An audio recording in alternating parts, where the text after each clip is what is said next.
to talk about DevRel and why DevRel should care about software development metrics.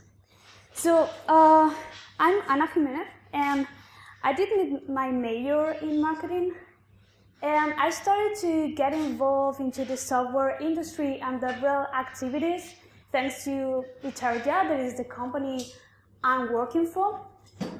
And as I keep learning things about DevRel, I quickly realized that it has a strong relationship with marketing, that they need to get more and more developers to either use or contribute to a software product, but also that developer community is quite different from other communities. And we need to understand that the way they interact with our products involves a wide variety of touchpoints, and also about the engagement journey, because developers, members behave differently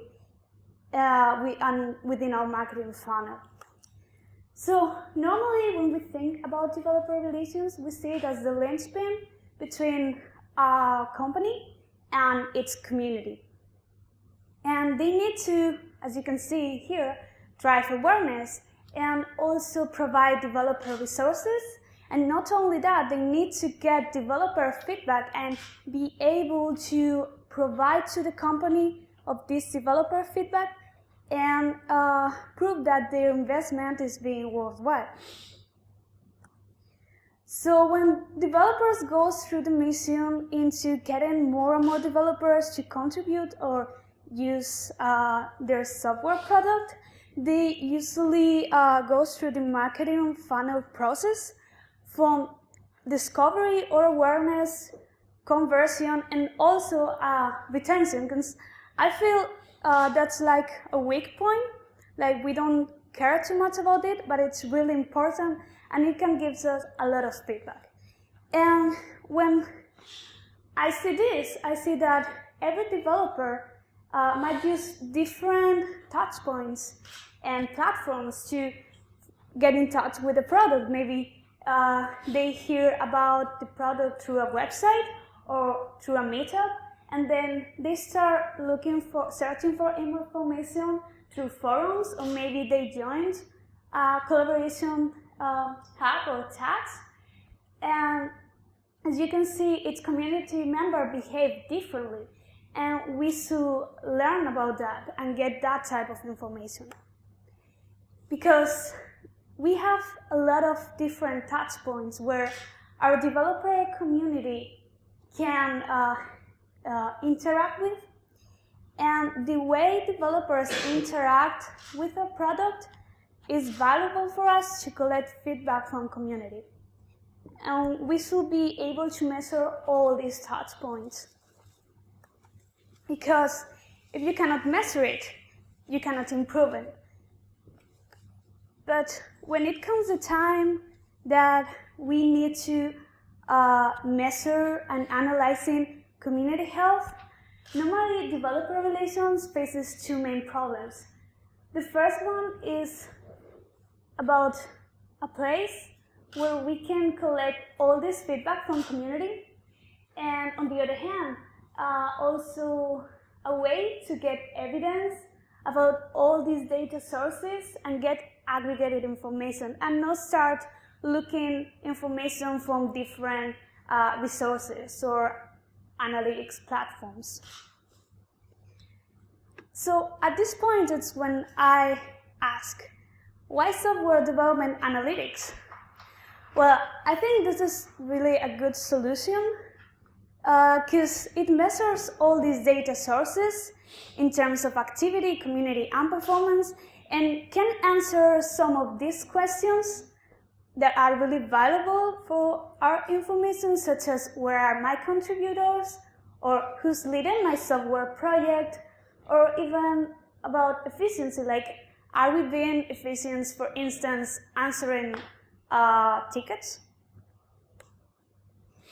So I would like to share 3 basic visualizations regarding the last questions I show you.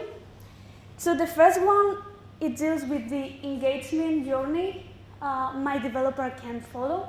So this is an example of a developer activity lifecycle. And as you can see, when they start getting engaged with the product and when they start using the product, you can see they're having low activity and using different touch points and different data sources than we can find when we take a look like more in a new state. And we can see that they're using more data sources.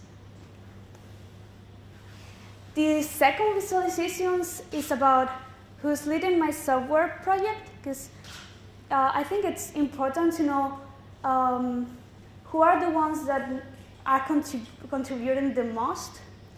So here you can see who are the ones that are doing the 80% of the activity within my project, the 20%, and the 15%. So you can filter by core, casual, and regular developers. And you can also filter by organizations and see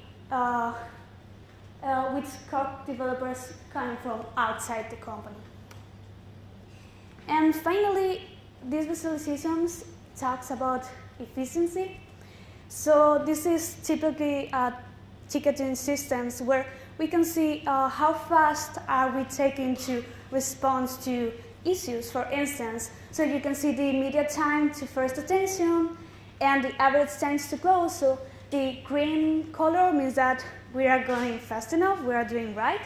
The red one means that maybe we are taking too long. I think this is important because my developers are waiting for an answer. So the conclusions are three main ones. The first one is that developer relations is more than marketing analytics tools, because I think that DevRel tries to focus more on measuring awareness and based on social media, web, events, and mailing lists, but that's all. And I perfectly understand that, because that's what typically marketing analytics tools, such as Google Analytics, measures. But as I said, our developer community behaves differently, and we need to see more than that. Because limited analysis means limited facts. And we should get evidence about all these data sources where my developer community interacts with to have an overall view about my community. And last but not least, I think we should get all-in-one platform for a better insights analysis. Because normally when we are trying to look for insights, it's normally time-consuming and exhausting. And if we are being able to visualize aggregated information within a consistent platform, I think it will make our lives easier and will help us to overcome this problem. So that's all. Thank you so much.